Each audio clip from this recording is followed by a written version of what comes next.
Siklus air adalah proses perpindahan air dari permukaan bumi ke atmosfer dan kembali lagi ke bumi yang terjadi secara terus-menerus.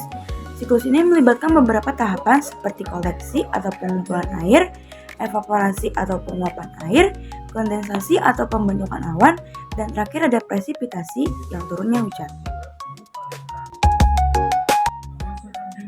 Siklus air dimulai dari koleksi, yang selanjutnya adalah evaporasi.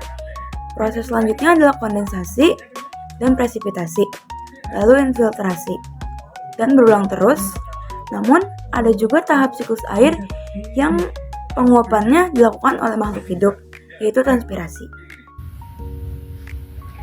Koleksi pengumpulan air adalah proses di mana air hujan jatuh ke permukaan bumi dan meresap ke dalam tanah, akan bergerak dan berkumpul di lautan, danau, waduk, dan sungai. Selanjutnya evaporasi. Evaporasi penguapan air adalah proses di mana air yang berada di permukaan bumi menguap menjadi uap air akibat dari panasnya sinar matahari. Uap air ini kemudian bergerak ke atas menuju atmosfer. Kondensasi adalah proses di mana uap air yang naik ke atmosfer akan mengalami pendinginan dan berubah menjadi titik-titik air. Titik-titik air akan mengembun dan berkumpul sehingga menciptakan awan. Presipitasi adalah proses di mana titik-titik air di awan akan semakin banyak dan berat, sehingga jatuh ke permukaan bumi dalam bentuk hujan. Air hujan yang jatuh ke bumi akan kembali ke sungai, danau, waduk, lautan, dan meresap ke dalam tanah. Setelah itu ada transpirasi. Proses ini serupa dengan evaporasi, hanya saja proses penguapan ini terjadi pada jaringan makhluk hidup seperti tumbuh-tumbuhan. Selanjutnya ada infiltrasi. Infiltrasi adalah proses penyerapan air ke dalam tanah. Infiltrasi jadi salah satu faktor dalam siklus hidrologis yang memainkan peran penting untuk menginduksi air hujan sehingga sangat berpengaruh terhadap limpasan permukaan, banjir, erupsi, kesediaan air untuk tanaman, air tanah, dan kesediaan air untuk irigasi. Di musim kemarau, infiltrasi secara umum dipengaruhi oleh berbagai sifat tanah dan vegetasi. Selanjutnya ada siklus air. Siklus air dibagi menjadi 3, yaitu pertama itu siklus pendek atau siklus kecil. Siklus pendek diawali dengan air laut menguap menjadi gas karena panas matahari, kemudian menjadi kondensasi dan pembentukan awan pada ketinggian tertentu, selanjutnya turunnya hujan ke permukaan laut.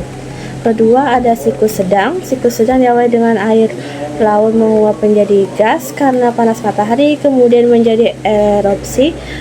Uap bergerak oleh tiupan angin ke darat, membentuk awan, turunnya hujan ke permukaan daratan, dan airnya mengalir ke sungai menuju ke laut lagi. Ketiga ada siklus panjang atau siklus besar. Siklus panjang diawali dengan air laut menguap karena sinar matahari. Habis itu uap air mengalami sublimasi, permukaan awan, pembentukan awan yang mengandung kristal es. Awan bergerak oleh tiupan angin ke darat, turunnya salju yang kemudian membentuk glasier. Kemudian glasier tersebut mencair dan membentuk aliran sungai. Aliran sungai itu mengalir ke laut melalui permukaan air ke bawah laut. Oke, yang terakhir ada manfaat siklus air. Siklus air memiliki banyak manfaat yang sangat penting bagi kehidupan di bumi.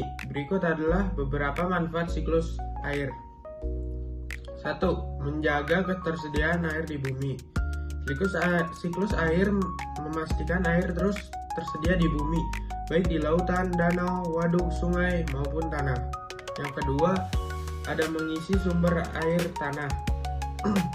Penyerapan air hujan ke dalam tanah membantu mengisi kembali sumber air tanah. Air tanah digunakan untuk kebutuhan sehari-hari seperti air minum dan pertanian. Yang terakhir, 3, itu menjaga ekosistem. Siklus air menjaga ekosistem agar tetap seimbang dengan menyediakan air yang diperlukan oleh semua makhluk hidup. Terima kasih.